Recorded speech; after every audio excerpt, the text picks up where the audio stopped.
Welcome back to Gansey Knitting, and what we're going to be doing is a little bit of a tutorial on the saddle shoulder. What I did was just finger crochet a bit of yarn, and if you look at this crochet, you have little bits of V's for the front, and you have a bump on the back. This is really just a piece of knitting where you have the knit part on the front and purls on the back. I'm going to be going ahead and picking up these purls for a provisional cast on. I have some gorgeous hand spun yarn here, and I have my needles, and I'm simply going to start at the end that I finished the crochet with so that I can go ahead and pop that back off when I'm ready for the provisional cast on for the neck. I'm going to go ahead and slip through one of the stitches, and this is going to take just a little bit of time because it's kind of a challenge to pick up these stitches. But what I'm going to do is pick up 16 stitches because that's how many we need for this particular saddle shoulder. We're going to be using a seed stitch in order to go back and forth on this particular sweater. And since this is a work in progress, you can see just how complicated the sweater will look when you're at this point.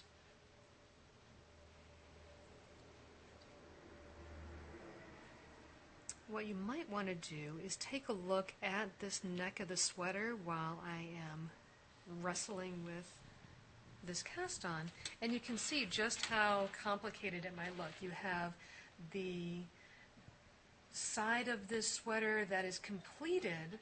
You also have the side of the sweater that is still waiting for the saddle shoulder, and you can see where you have the square for the neck, and then you have kind of a larger opening for the rest of the saddle shoulder that's going to be coming down.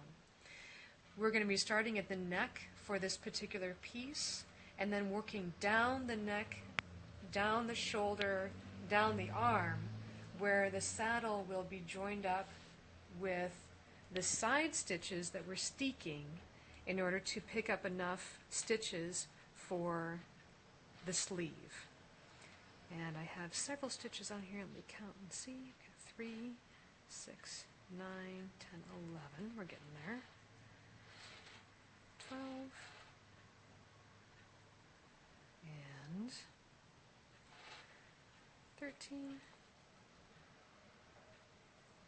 14, and 15. Fantastique. So there's my 15.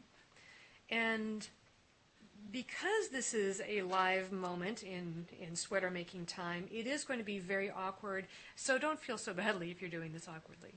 If you think of the cast on as the saddle, which is going to be going horizontally to the vertical pieces of the sweater itself, you'll see that you have one side, this vertical piece, and then another side. That might actually help you later on when you're going back and forth to know that you're actually trying to join these two pieces with a third piece of knitting. So here's the sweater coming up, here's the shoulder, and here's the sweater on the other side. So you can see that this piece does indeed join the front and the back of the sweater. So let me get all awkward over here, and I need to join this piece with the sweater itself, and the way that I'm going to do that is to knit two together over here, and then I'm going to slip knit on this side. I'm going to purl these two together, and that way you'll have this really nice join back and forth. The way that I do that is I take this knit stitch off of the cast on piece, just so that I know sort of where I am and what I'm doing. And make sure that you are following good knitting techniques. I need to keep my yarn to the back if I'm going to be knitting. And I'm going to simply slip this first stitch just like I would for regular slip, slip, knit, and I'm going to knit these two stitches together. And now what I've done is I've joined these two pieces together here. I'm going to turn everything around, and again, very awkward. And got my working needles over here. I'm going to ignore this side, and I'm going to simply start knitting. I'm going to slip the first stitch, and because the rest of this is in seed stitch, I'm going to go ahead and start with my seed stitch, purl,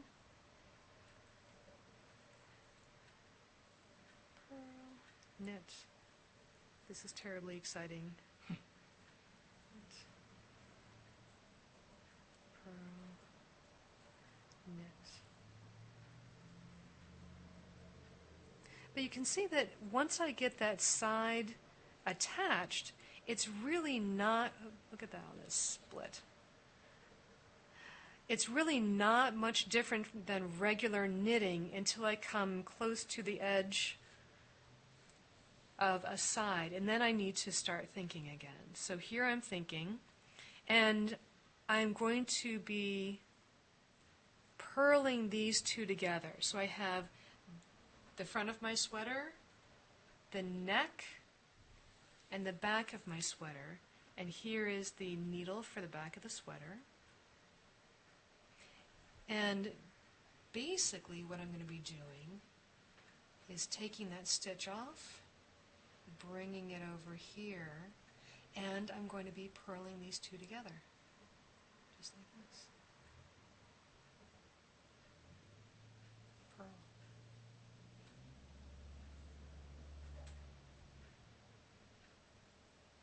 Just like that. Now, if I were knitting this across, what I would have to do is be very, very careful to remember that this red edge is right up across my neck, so that first row is basically a purl edge, and then I would knit two together and then purl. So let me go ahead and back and forth again. I'm going to slip off my stitch marker because I don't even need that anymore. I'm going to turn everything around. And again, because this is a seed stitch side, I don't have to worry about it very much. However, I do need to keep in mind that this is the purl side of the work right here. This is the knit side. I'm going to be knitting down here, but this is the purl side of my work. The first stitch of each side is always slipped. Slip. And then I'm going to follow my seed stitch. So this is a case of, in this particular case, do as I say, not as I do, because you will find that you'll have an inside and an outside of your sleeve, and an inside and an outside of your neck, and you really want those two to match up. So that first row, if you think of it as your purl side, you won't go wrong. So here I am here. Here. I need to start thinking because I'm within the last two stitches. So I'm going to purl this, and again I can check this and say, aha, I'm actually on the purl side of my work, so I'm going to take that stitch off, or I can go ahead and just slip it onto my working needle. And if I wanted to have a different edge that has a really nice braid across it, then what I would need to do is purl this. I'm going to take off this stitch marker, and I'm going to purl these two together. Just like so. Let me go ahead and grab my, can you grab my piece that's over there, the sampler sweater? Thanks. And the bag that will go with it? Thank you. Let me show you what I'm talking about here. This is a piece, this is the sampler sweater that you might all be familiar with. And again, you can see how in process, it's really not a pretty sight. I've got my sleeve going here. I have my neck here. And I also have the other saddle sleeve here. When I am going back and forth, I start here in the middle. That first row is a purl, so I need to purl these two stitches together. On the wrong side, that will give me a knit on the right side. Slip the first stitch, go back on the other side, which is the knit side. So on the knit side, when I get to that last stitch, I'm going to slip, slip, knit, and that gives me this knit stitch on the side. The next stitch is a slip. You're working on the purl side, so you're purling in pattern across here for a purl two together.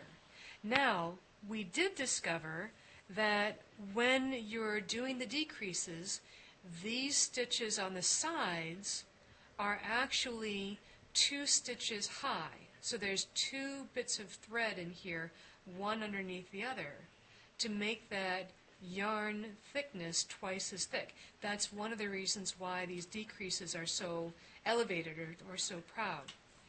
When you're not decreasing those stitches anymore, they go more flat, and you won't have that definition ridge come down the edge of your sleeve. If you do want that, you'll need to come up with another way of being very clever, possibly increasing stitches and then decreasing them again to give you that very elevated look.